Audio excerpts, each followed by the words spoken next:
Pemirsa, Ketua Dewan Pendidikan Sulsel Adi Suryadi Chula prihatin dengan sikap pemerintah kota yang hingga kini belum melakukan pembayaran gaji tunggakan kepada guru honorer. Pemerintah dinilai tidak mempunyai kebijakan yang jelas.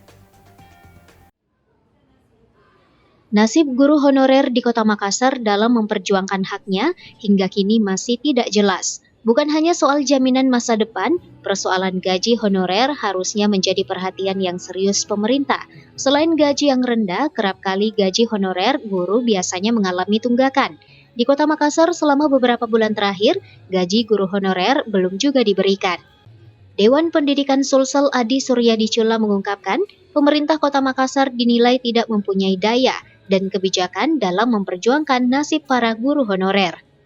Harusnya pemerintah kota punya empati melihat sisi kemanusiaan di dalam melihat kehadiran guru honorer yang harus berpihak, mengingat kehadiran guru sangat berpengaruh. Harusnya pemerintah Kota Makassar dan DPRD membuat skema yang jelas tentang gaji guru honorer berdasarkan anggaran yang disediakan melalui APBD.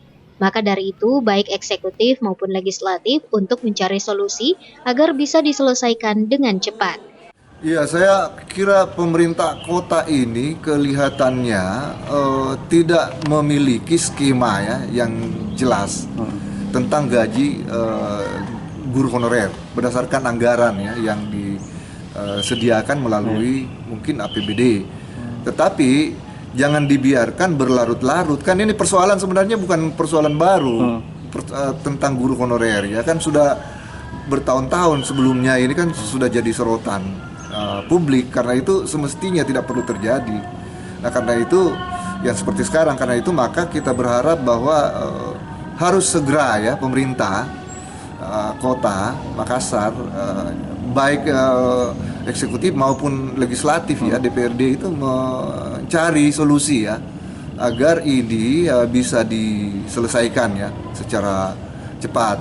Ya harus segera ya dibicarakan oleh pemerintah termasuk DPRD agar ini bisa diselesaikan secara baik. Itu saya kira yang kita harapkan. Ia menambahkan agar pemerintah dapat memperhatikan kesejahteraan guru honorer yang telah banyak memberikan sumbangsi pada pendidikan khususnya di Makassar.